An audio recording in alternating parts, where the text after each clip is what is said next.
प्रिय विद्यार्थियों, आज के इस वीडियो में मैं आप लोगों के लिए हिंदी विषय का बहुत ही महत्वपूर्ण प्रश्नों को लेकर आया हूं। इस वीडियो में मैं लगभग 120 से भी ज़्यादा बहुविकल्पीय और अति लघुत्तरीय प्रश्नों का साझा करूंगा आप लोगों के साथ। यदि आप पश्चिम बंगाल बोर्ड के 12वीं कक्षा के छात्र हैं तो ये वीडियो बस आप ही के लिए है।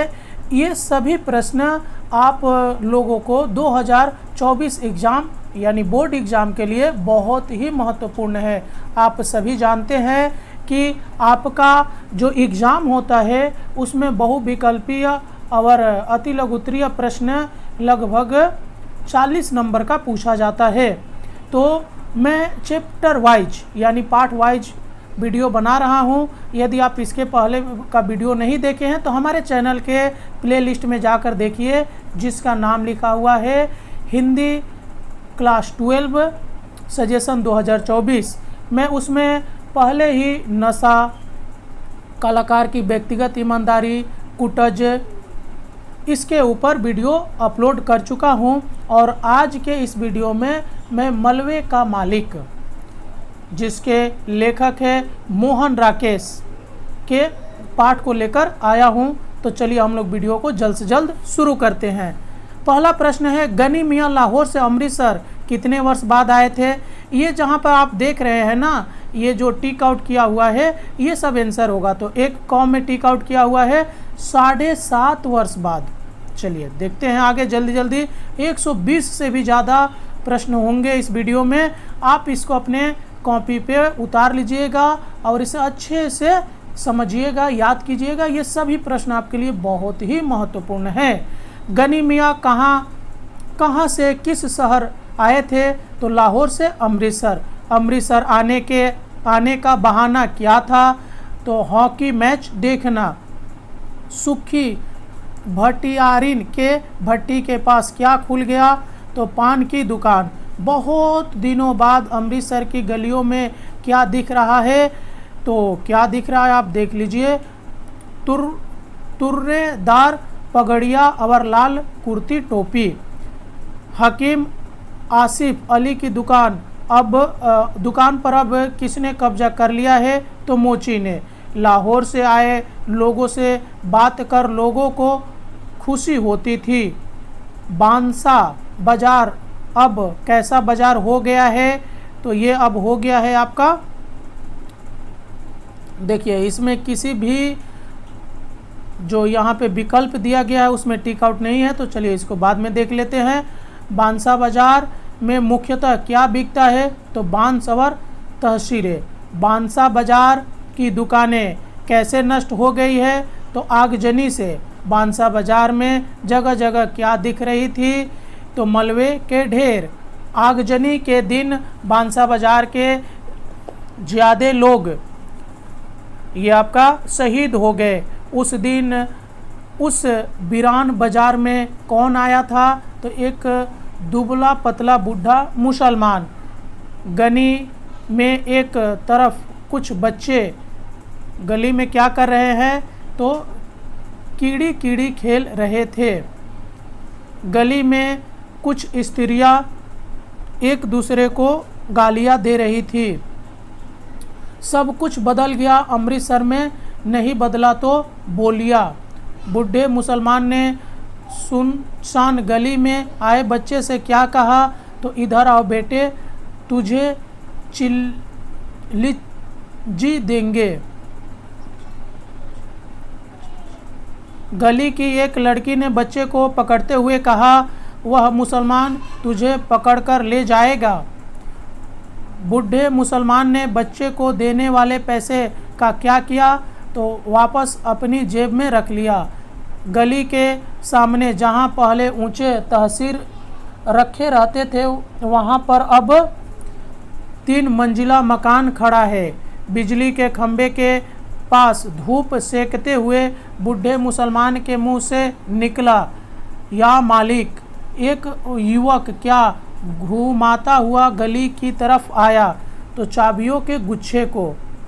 बूढ़े मुसलमान को बिजली के खंभे के पास खड़ा देखकर युवक ने क्या पूछा, तो कहिए मियाँ जी यहाँ किस लिए खड़े हैं। नवयुवक को ध्यान से देखते हुए बूढ़े मुसलमान ने कहा, बेटे तेरा नाम मनोरी है ना। बूढ़े मुसलमान ने अपने लड़के का नाम बताया, चिराग दीन। मनोरी ने बूढ़े मुसलमान को पहचानते हुए कहा, ओ गनी मियाँ, चिराग दीन क्या काम करता था? तो दर्जी का काम करता था। आप आज कहाँ से आए हैं? मनोरी ने पूछा। तो पाकिस्तान से। मनोरी ने बूढ़े मुसलमान की बाँह पकड़कर कहा कि चलो तुम्हें तुम्हारा घर दिखा दूं। गली के पास खड़े बूढ़ा मुसलमान के बारे में खबर फैली। वह रामदासी के लड़के को उठाने जा रहा था। मनोरी गनी मियाँ को लेकर गली में दाखिल हुआ तो वहाँ सिर्फ एक फेरी वाला रह गया था। रखा पहलवान कहाँ सोया हुआ था? तो कुएं पर उगे पीपल के नीचे। अब्दुल गनी को पहचानने में लोगों को दिक्कत नहीं हुई। तुम्हारा मकान उन्हीं दिनों जल गया, यह बात मनोरी ने गनी मियाँ से कही। मलबे में अब मिट्टी ही मिट्टी थी। उसमें से आपका टूटी और जली हुई ईंटें झांक रही थी। गनी मियाँ क्या देखकर बैठ गया? तो जले हुए चौखट को कुछ रेशे गनी खा की टोपी और बालों पर आ रहे।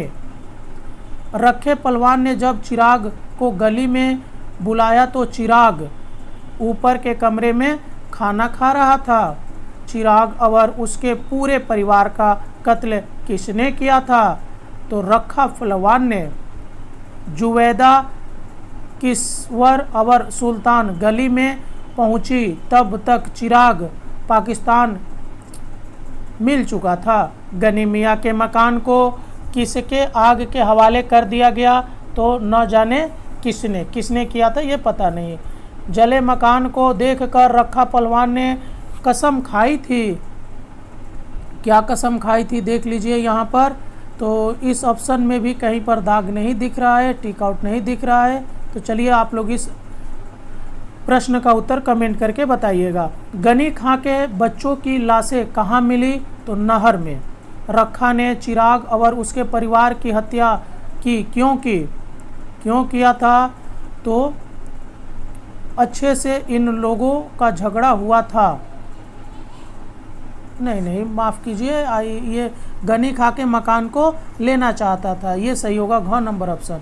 उस मलबे को अपनी यादगार समझता था रखा पहलवान और अपने नाखून से मलबे की मिट्टी को खोद कर अच्छे का शागिर्द अपने ऊपर डाल रहा था।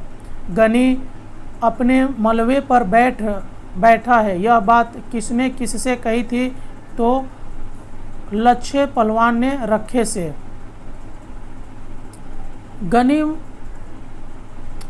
गनी मलबा उसका कैसे है? मलबा हमारा है, यह बात रखा ने लच्छे पहलवान से कही। कुएं पर रखा को बैठा देखकर गनी खां ने क्या बोला है? गनी खां की दोनों बाहें फैल गई। उसने कहा, रखे पहलवान, मैं अब्दुल गनी हूँ, चिराग का बाप। गनी ने किससे कहा? तो रखा पहलवान से। अब रखा गनी को हाथ नहीं लगा सकता क्योंकि अब वे दिन नहीं रहे।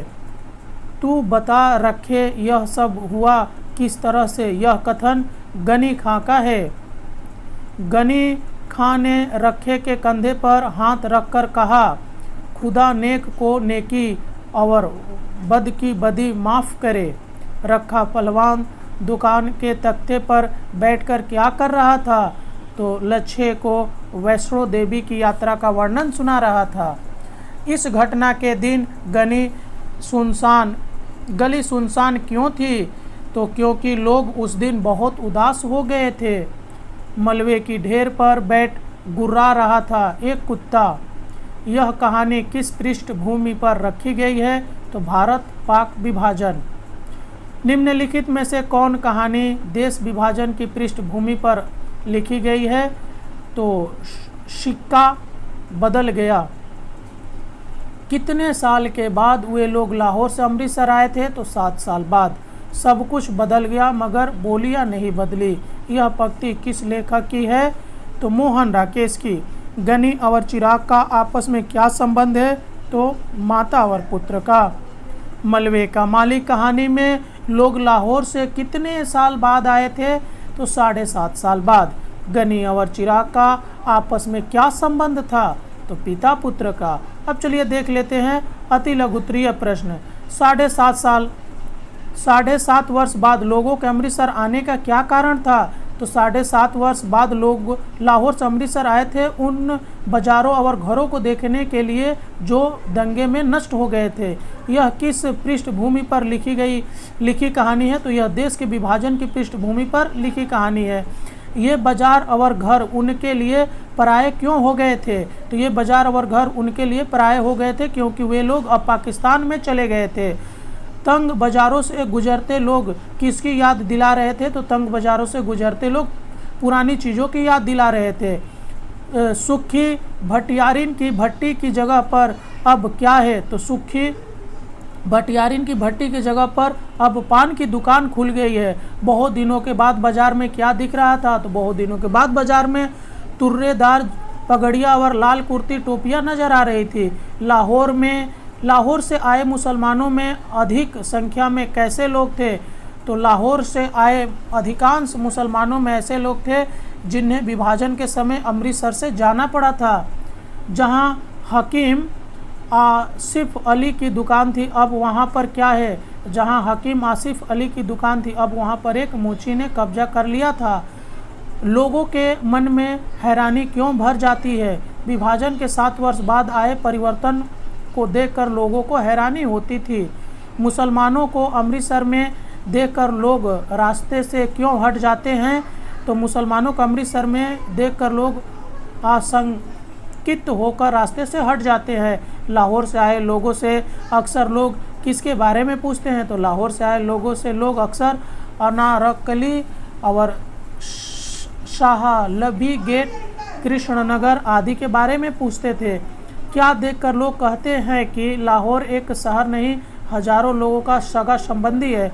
लोगों द्वारा पूछे सवालों में इतनी आत्मीय झलकती है कि लोगों की लाहौर के बारे में यह धारणा बन गई थी कि लाहौर सगे संबंधियों का शहर है। ये देखिए HS एग्ज़ाम 2015 में पूछा गया था। बाजार बांसा क्या है? तो बाजार बांसा अमृतसर का एक बाजार है जहां विभाजन से पहले निचले तबके के मुसलमान रहते थे। बाजार बांसा में किस चीज़ों की दुकानें थी? तो बाजार बांसा में बांसों एवं सहतीरों की दुकानें थी। बाजार बांसा के नामकरण का आधार क्या रहा होगा? तो यहाँ पर बांसों की अधिक दुकानें थी, इसी कारण इसके नाम का यह आधार रहा होगा। बाजार बांसा की दुकानें क्यों वीरान हो गई थी? तो देश विभाजन के समय हुई आगजनी में पूरे बाजार में भयंकर आगजनी हुई थी। इसी घटना में पूरा बाजार जल गया और ये दुकानें वीरान हो गई थी। अभी अमृतसर में क्या नज़र आता है? तो अभी भी अमृतसर में जगह जगह मलबे का ढेर दिखाई देता है। बाजार बांसा में उस दिन की चहल पहल क्यों नहीं थी? तो बाजार बांसा में उस दिन चहल पहल नहीं थी क्योंकि यहाँ के अधिकतर लोग या तो पलायन कर गए या आगजनी में घरों के साथ शहीद हो गए थे। अमृतसर के बांसा बाजार में उस दिन कौन आया था? तो बांसा बाजार में 7.5 वर्ष बाद एक दुबला पतला बुढ़ा मुसलमान आया था। वह बुढ़ा क्या देखकर भूल भुलैया में पड़ गया था? वह बुढ़ा जली हुई इमारतें और जगह जगह मलबे के ढेर को देखकर भूल भुलैया में पड़ गया था। बांसा बाजार भूल भुलैया क्यों बन गया था? बांसा बाजार दूर दूर तक फैली वीरानी के कारण वह भूल भुलैया बन गया था। वह बुढ़ा मुसलमान गली के मुहाने पर क्यों ठिठक कर खड़ा हो गया? वह असमंजस में पड़ गया था कि वह वही गली है या नहीं जिसमें वह जाना जाता है। गली का क्या दृश्य है? जिस समय बूढ़ा मुसलमान गली के मुहाने पर पहुंचा, उस समय कुछ बच्चे गोली खेल रहे थे, कुछ स्त्रियां आपस में गाली गलौज कर रही थी। गली के इस दृश्य को देखकर बूढ़े मुसलमान ने फुसफुसाहट के स्वर में क्या कहा? तो उस दिन गली के दृश्य को देखकर बूढ़े मुसलमान ने फुसफुसाहट के स्वर में कहा था, अब सब कुछ बदल गया पर बोलियां नहीं बदली। सब कुछ बदल गया पर बोलियां नहीं बदली। इस कथन में छिपी भावना क्या है? तो इस कथन में सब कुछ खोने का भाव एवं ठेस के भाव का दर्द छिपा हुआ है। क्या देखकर लग रहा है कि वह बूढ़ा मुसलमान अभाव और मुफलिसी का जीवन जी रहा था?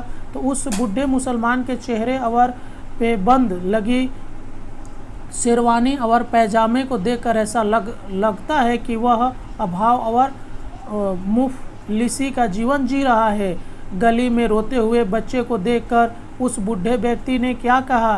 तो गली में रोते हुए बच्चे को देखकर उस बूढ़े व्यक्ति ने उसे पुकारते हुए अपने पास बुलाया कि वह उस बच्चे को कुछ देना चाहता है। बूढ़े मुसलमान अपनी जेब में हाथ डालकर क्या ढूंढने लगा? वह व्यक्ति अपनी जेब में हाथ डालकर कुछ पैसे खोज रहा था उस बच्चे को देने के लिए। इस घटना के समय गली में कौन आ गया? उसने क्या किया? तो इस घटना के समय एक 16-17 साल की लड़की गली में आई और बच्चे को उठाकर चली गई। बच्चा रोता रहा। उसने उस बच्चे को डराते हुए कहा कि चुप हो जा, नहीं तो वह बूढ़ा व्यक्ति तुम्हें उठा ले जाएगा। बूढ़े मुसलमान ने बच्चे को देने के लिए निकाले गए पैसे का क्या किया? तो उसने उन पैसों को वापस अपने जेब में रख लिया। कहिए मियाँ जी, आप यहाँ क्यों खड़े हैं? यह बात किसने किससे पूछा है? तो यह बात मनोरी ने गली में खड़े मियाँ जी से पूछा है। मनोरी कौन था? उसके हाथ में क्या था? मनोरी मोहल्ले का एक लड़का था, उसके हाथ में चाबियों का एक गुच्छा था।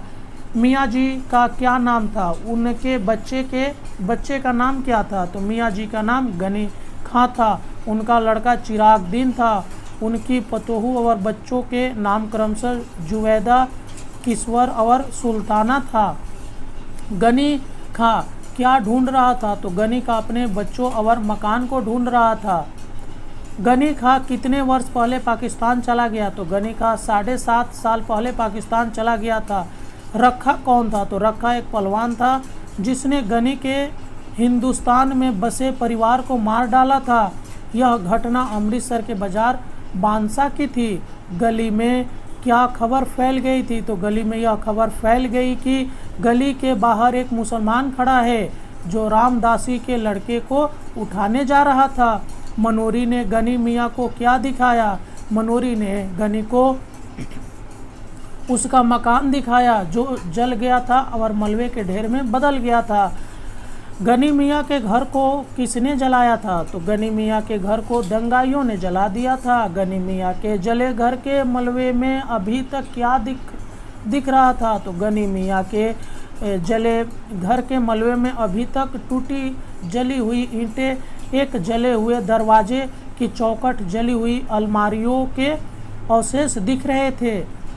अपने जले हुए घर के मलबे को देखकर गनी मियाँ पर क्या प्रक्रिया हुई? तो गनी मियाँ जले हुए चौखट को पकड़कर बैठ गया और उसके मुंह से बिलखने की आवाज़ निकली, हाय ओ चिराग दीन। जले हुए चौखट और किवाड़ से क्या निकला और वह कहाँ गिरा? तो गनी मियाँ के जले हुए चौखट के कुछ भूरे रेसे निकले जो और उसके टोपी उसके सिर पर गिरे। गली में गनी मियाँ के आने पर भीड़ क्यों बढ़ने लगी? तो गली में चिराग दीन के पिता गनी खां को आया हुआ देखकर धीरे धीरे भीड़ बढ़ गई थी कि अब चिराग दीन की मृत्यु पर से पर्दा उठ जाएगा। पाकिस्तान का शाब्दिक अर्थ क्या है? तो पाकिस्तान का शाब्दिक अर्थ पवित्र स्थल है। देश विभाजन के समय सांप्रदायिक दंगे क्यों हुए थे? तो देश विभाजन के समय पाकिस्तान की मांग को लेकर सांप्रदायिक दंगे हुए थे। चिराग दीन और उसके परिवार की हत्या किसने और क्यों किया था? तो चिराग दीन के नए बने मकान पर नज़र गड़ी हुई थी। चिरागुद्दीन और उसके परिवार की हत्या रखे पहलवान ने की थी। रखे की चिरागुद्दीन के नए मकान पर नज़र गड़ी हुई थी। उसने मकान पर कब्जा करने के लोभ में उसके पूरे परिवार की हत्या कर दी। चिराग को पाकिस्तान मिल चुका था। इस कथन में निहित भाव को स्पष्ट कीजिए। ऐसे मान्यता है कि मृत्यु के बाद जीव को जन्नत या स्वर्ग मिल जाता है, जो अल्लाह ईश्वर का पवित्र घर है। चिराग की हत्या पर रखे ने उन्हें पाकिस्तान दे दिया था। चिराग और उसके परिवार की लाशें कहाँ मिली थी? तो चिराग और उसके परिवार की लाशें नहर के पानी में मिली थी। गनी मियाँ के मकान के मलबे को कौन अपनी जायदाद समझता था? वह वहाँ क्या नहीं करने देता था? तो गनी मियाँ के मकान के मलबे को रखा अपनी जायदाद समझता था। वह वहाँ पर किसी को नहीं फटकने देता था, किसी के मवेशियों को नहीं बांधने देता था, न ही किसी को खूमचा लगाने देता था। गनी मियाँ उस मलबे को देखकर क्या कर रहा था? तो गनी मियाँ उस मलबे को देखकर अपने नाखून से उसे खोद खोद कर अपने ऊपर डाल रहा था।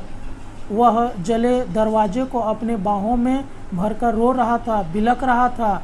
किसने रखे पहलवान को सूचना दी कि गनी मियाँ अपने मकान के मलबे पर बैठा हुआ है? तो लच्छे पहलवान ने रखे पहलवान को गनी मियाँ के आने पर मलबे पर बैठने की सूचना दी। लच्छे की इस बात को सुनकर रखा पर क्या प्रतिक्रिया हुआ? लच्छे की बात को सुनकर रखा जरा भी विचलित नहीं हुआ और कहा कि मलबा उसका कैसे है, मलबा हमारा है। रखा और लच्छे पहलवान पीपल के नीचे बैठकर क्या कर रहे थे? तो रखा और लच्छे पहलवान पीपल के छांव तले बैठकर चीलम पी रहे थे। वाह! रखे द्वारा गनी से पूछे जाने पर कि वहाँ की क्या हालात है, गनी ने क्या कहा? तो रखे द्वारा पाकिस्तान का हाल पूछे जाने पर गनी ने कहा था कि मेरा हाल तो मेरा खुद ही जानता है। किसने कहा था? हे प्रभु, तू ही है, तू ही है, तू ही है। तो वक्ता में निहित भाव को स्पष्ट कीजिए। तो यह कथन रखा पहलवान का है। इस कथन में वक्ता का आत्मगलानी का भाव छिपा है। गनी ने रखे के कंधे पर हाथ रखकर क्या कहा था? तो गनी ने रखा पहलवान के कंधे पर हाथ रख के कहा था कि रखिया, जो होना था हो गया, अब उसे कोई नहीं लौटा सकता। खुदा नेक की नेकी बनाए रखे और बद की बदी माफ़ करे। रखे जैसा कठोर हृदयहीन व्यक्ति का हाथ बूढ़े मियाँ के सामने क्यों जुड़ गया? आदमी के अंदर की आदमियत कभी मरती नहीं, अनुकूल अवसर पाकर वह प्रकट हो जाती है। यही कारण है कि रखे का हाथ गनी मियाँ के सलाम करने के लिए उठ गया। क्षमाशीलता अच्छी होती है, यह प्रतिशोध की भावना है। तो क्षमाशीलता मानवता का आभूषण है। कठोरता पर विजय मृदुलता से की जाती है। रखे के बाद मलबे पर किसने अपना अधिकार कर रखा था? तो मलबे पर रखे के बाद गली के आवारा कुत्तों ने अपना अधिकार कर रखा था। देश विभाजन की पृष्ठभूमि पर लिखित कुछ कहानियों के नाम लिखिए। तो देश विभाजन की पृष्ठभूमि पर लिखी कुछ चर्चित कहानियों में सिक्का बदल गया है। इस कहानी का मूल भाव क्या है? तो यह कहानी मानवीय संवेदना को स्वर प्रदान करने वाली कहानी है। देश विभाजन की पृष्ठभूमि पर लिखी यह कहानी मन को छू देती है। क्या इस तरफ के सब मकान जल गए थे? संदर्भित प्रसंग की चर्चा कीजिए। तो 7.5 साल बाद लाहौर से अमृतसर आने पर लोग अपनी पुरानी यादों को ताज़ा कर रहे थे। इस बीच शहर में बहुत सारे परिवर्तन आ गए थे। उदाहरण के तौर पर कटरा जयमल सिंह अब चौड़ा हो गया था, क्योंकि इसके एक तरफ के सब मकान जल गए थे। इसे देखकर लोग अफसोस कर रहे थे। क्या इस तरफ के सब मकान जल गए थे? संदर्भित प्रसंग की चर्चा कीजिए। तो 7.5 साल बाद लाहौर से अमृतसर आने पर लोग अपनी पुरानी यादों को ताज़ा कर रहे थे। इस बीच शहर में बहुत सारे परिवर्तन आ गए थे। उदाहरण के तौर पे कटरा जयमल सिंह अब चौड़ा हो गया था, क्योंकि इसके एक तरफ के सब मकान जल गए थे। इसे देखकर लोग अफसोस कर रहे थे। तो देखिए, इस वीडियो में मैंने लगभग 120 प्रश्नों को आपके सामने रख दिया है, वर्णन कर दिया है। यदि आप चैनल पर नए हैं तो चैनल को सब्सक्राइब कर लीजिएगा और एक लाइक ज़रूर कीजिएगा वीडियो को। चलिए मिलते हैं किसी और वीडियो में, तब तक के लिए जय हिंद।